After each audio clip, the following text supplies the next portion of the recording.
Hey, G-Baby here. I'm here with another big business movie review. And today we're talking about the movie Shazam, Fury of the Gods, which is the sequel to the original Shazam movie, which came out a couple years ago. So, starting off, I had very low expectations for this movie, I'm gonna be honest. I have a little bit of superhero fatigue when it comes to the movies, both Marvel and DC, but especially DC movies.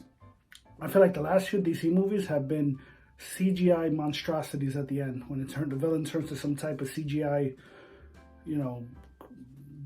creature, or there's like an army of CGI villains. And this movie had a little bit of that, but not as much. It did rely a lot on its, actresses that played the villains, and there was a giant dragon and mythical creatures and stuff. So yes, DC continues that trend of relying heavily on CGI monstrosities.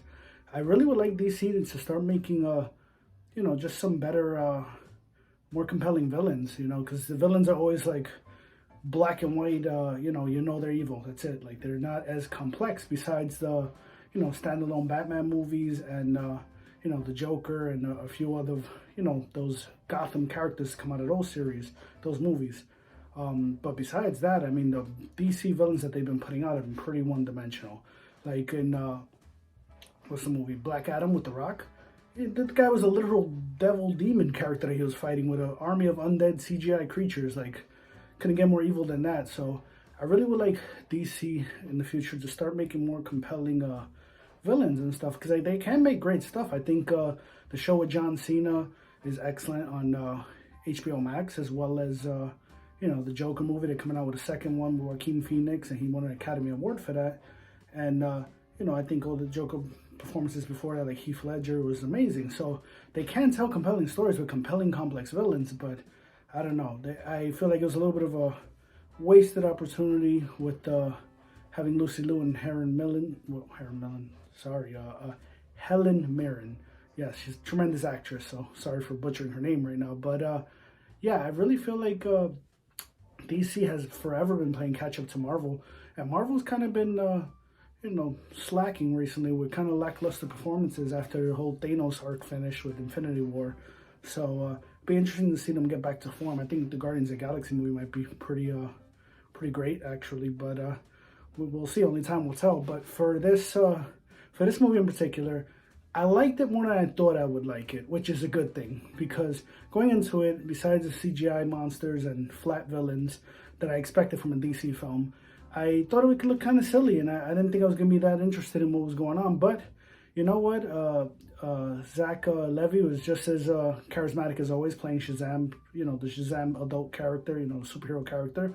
And I think everyone in this movie held their own, especially when going up against more seasoned, acclaimed actresses such as Lucy Liu and Helen Mirren. So overall, I think it was great. Who stole the show in this movie, in my opinion, was actually the kid in the crutches that has that disability. He actually was a very compelling character, although I can't remember his name, which is kind of telling of overall my issue with this movie and DC in general. Like, I can't remember a character's name, but I liked them. Versus Marvel, the characters are so recognizable. I think it's because they do a better job with their storytelling in their films.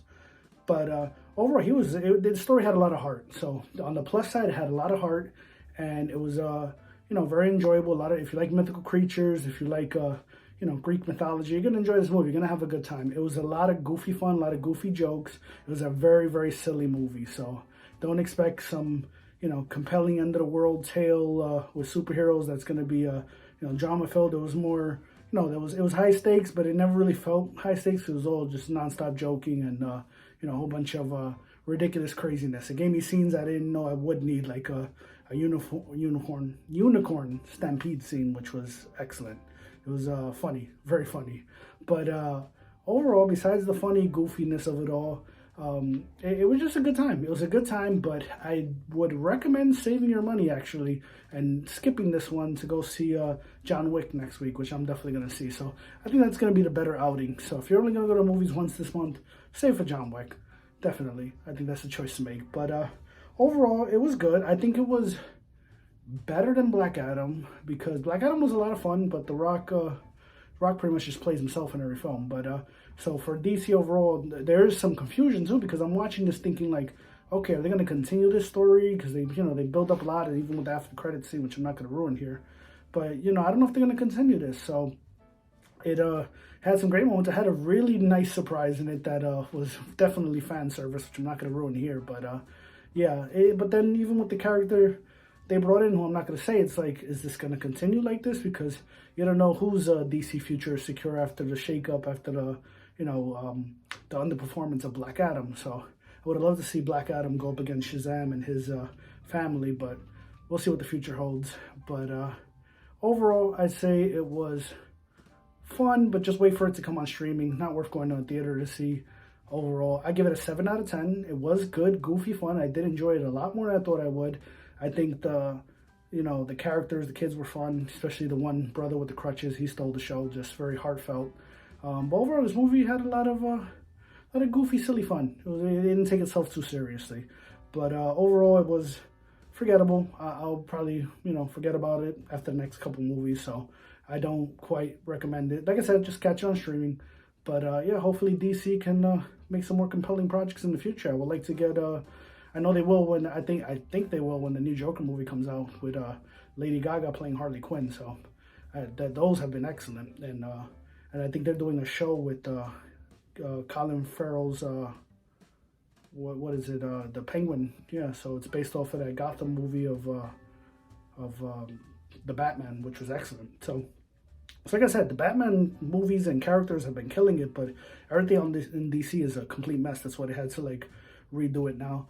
And I'm hoping Marvel gets back into making great films. I'm excited for future Spider-Man projects. At least those have been really excellent. So yeah, we'll see. So far, yeah, I mean, it only took about 15 years, but I'm kind of burnt out from superheroes, and I love superheroes. My wall is filled with them. I can't see it from here, but I got the first Wolverine comic, Spider-Man's, a bunch of cool stuff. So I love superheroes. I love superhero films, but overall, if they don't start telling more compelling stories, it's kind of become like canon fodder at this point.